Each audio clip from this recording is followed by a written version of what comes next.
Hello everyone, welcome back to my channel. Today as you can see here, we are going to learn about the discovery of the cell. अगर आपने मेरी previous video नहीं देखा है तो आप जाकर देख सकते हैं. Previous video is all about कि what is cell and what is the definition of cell. ठीक है, आपको अब पता चल गया है कि सेल क्या है. ठीक है, हमारा बॉडी है वो सेल का बना है और वो हमारी बॉडी को शेप और स्ट्रक्चर प्रोवाइड कर रहा है और हमारी बॉडी के सारे फंक्शंस कर रहा है.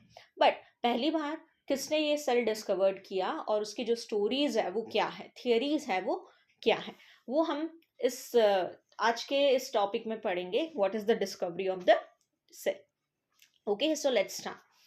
First of all, discovery of the cell. Cells are the basic unit of life. Obviously cell है वो बेसिक यूनिट ऑफ लाइफ है.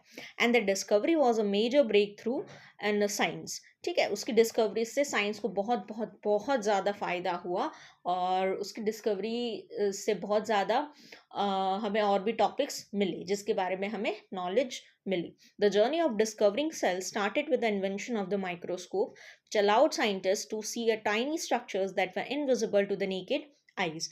अब देखो, मैं एक चीज़ बताना चाहती हूँ आपको कि जो सेल्स होते हैं ना वो बहुत बहुत बहुत छोटे होते हैं कि जिसको हम अपनी नेकेड आइज से नहीं देख सकते. अब आप में से कुछ लोग होंगे वो बोलेंगे कि भाई हम आंखों से नहीं देख सकते तो चश्मा लगा लेंगे. बट नहीं, आप चश्मे की हेल्प से भी उसको नहीं देख सकते क्योंकि वो बहुत बहुत बहुत छोटे होते हैं.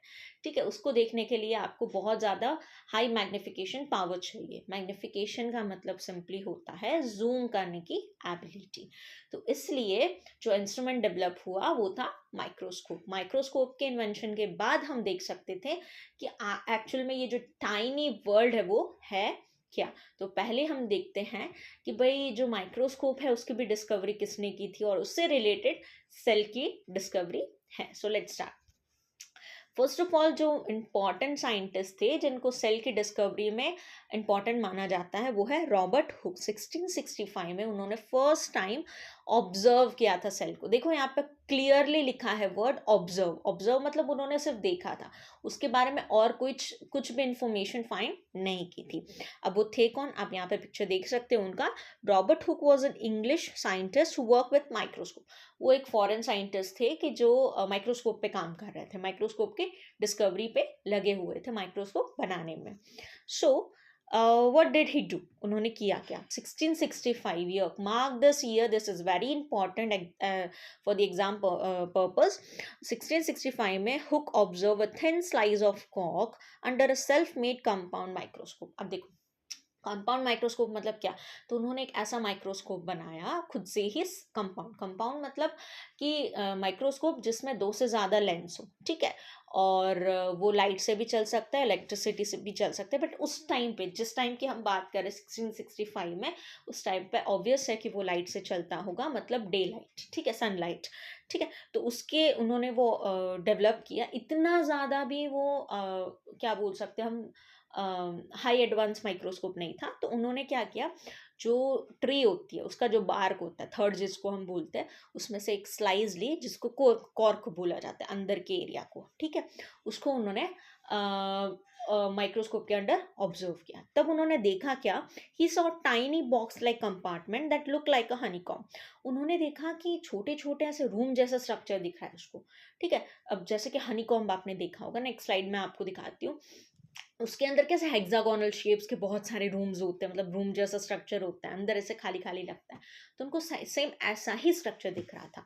ठीक है, तो ही कॉल दिस कंपार्टमेंट सेल्स. तो छोटे छोटे एक एक कंपार्टमेंट को उन्होंने जो बोला वो था सेल. उन्होंने क्या बोला उनको, सेल. क्यों, क्योंकि उस टाइम पे जो मोनास्ट्री होती है, मोनास्ट्री मतलब रिलीजियस प्लेस जहाँ पे जो सेंट होते हैं, नन्स होते हैं, वो अपनी रिलीजियस चीज़ें करते हैं.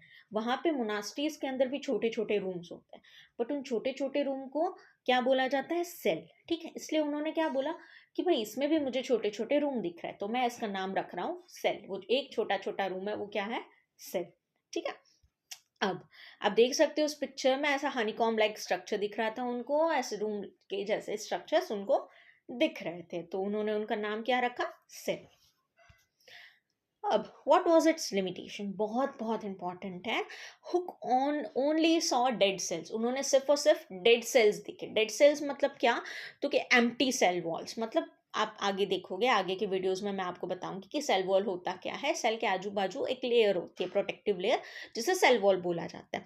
उन्होंने सिर्फ वही देखी, अंदर कुछ नहीं देखा, ठीक है, कुछ भी अंदर इंटरनल पार्ट्स उनको ऑब्जर्व नहीं हुए। उन्होंने सिर्फ डेड सेल ऑब्जर्व किया और उनको सिर्फ वो क्या दिख रहा था, कंपार्टमेंट रूम। फन फैक्ट, जो वर्ड सेल्स है वो आया कहाँ से है, तो एक लैटिन का वर्ड है सेल्यूलर, जिसका मतलब होता है स्मॉल रूम, तो उसमें से ये वर्ड आया है। अब जो नेक्स्ट साइंटिस्ट थे, जो थे एंटनी वॉन ल्यूएनहॉक।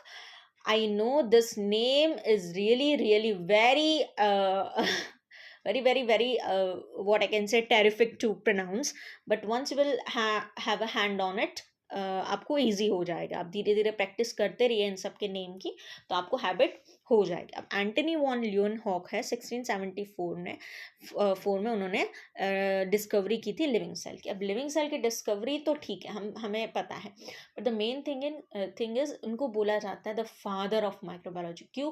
क्योंकि उन्होंने हाई एडवांस माइक्रोस्कोप की डिस्कवरी की थी। अब माइक्रोस्कोप पे डिस्कवर नहीं होता तो हमें ये पूरी माइक्रोस्कोपिक वर्ल्ड कैसे दिखती, इसलिए इन्हें फादर ऑफ माइक्रोबायोलॉजी बोला जाता है। वो थे कौन?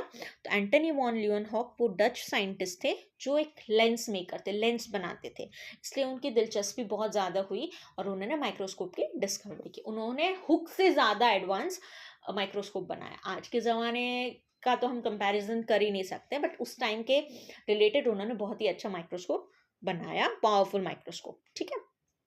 अब उन्होंने किया क्या, what did he do in 1674, remember this year, okay, he observe pond water. Pond का जो वाटर लिया उन्होंने लिया और माइक्रोस्कोप के अंडर ऑब्जर्व किया। उन्होंने देखा कि छोटे छोटे एनिमल्स थे वो हिल रहे थे, ठीक है। तो उन्होंने बोला कि छोटे छोटे लिविंग ऑर्गेनिजम्स है, एनिमल्स जैसे लग रहे हैं और वो हिल रहे हैं।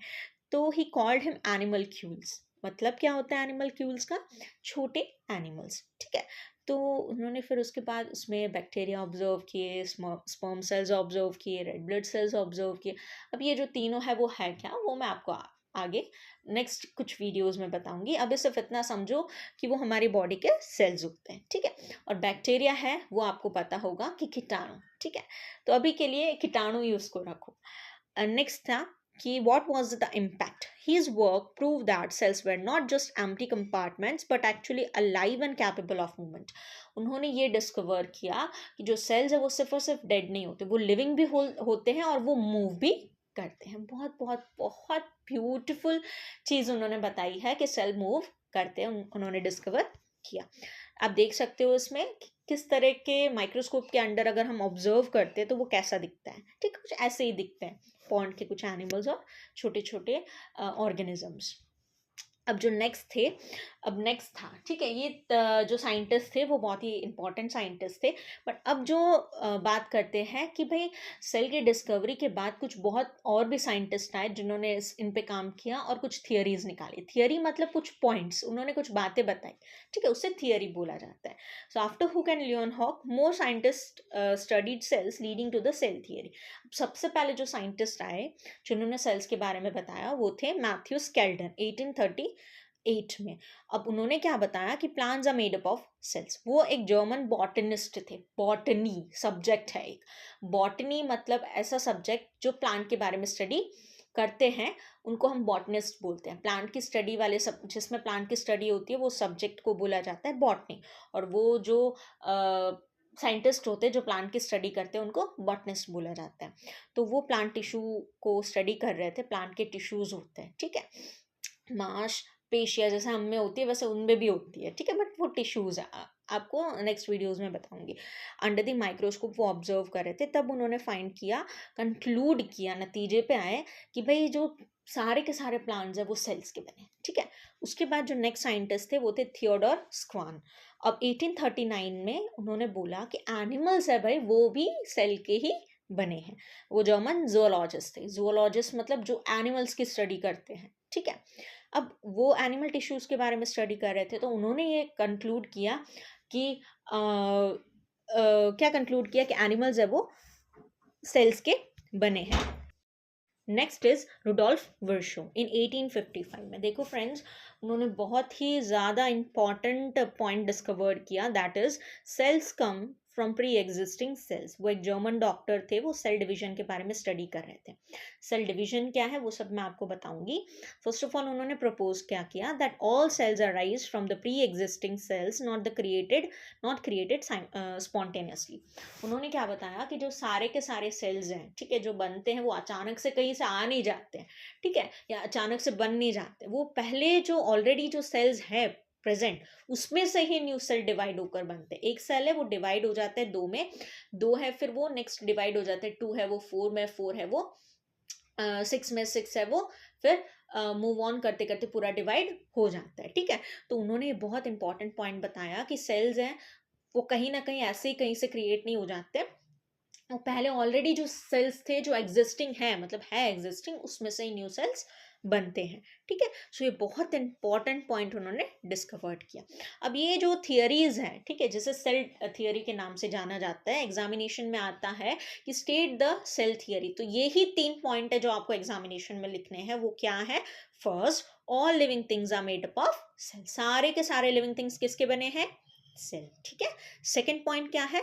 ये सेल की डेफिनेशन है। Cell are the basic unit of structure and function in living organism. Cells क्या है कि वो लिविंग ऑर्गेनिज्म को स्ट्रक्चर प्रोवाइड कर रहा है, शेप प्रोवाइड कर रहा है, और उसके अंदर जो भी फंक्शंस हो रहा है वो उसके लिए रिस्पॉन्सिबल है। ये सेकेंड पॉइंट है।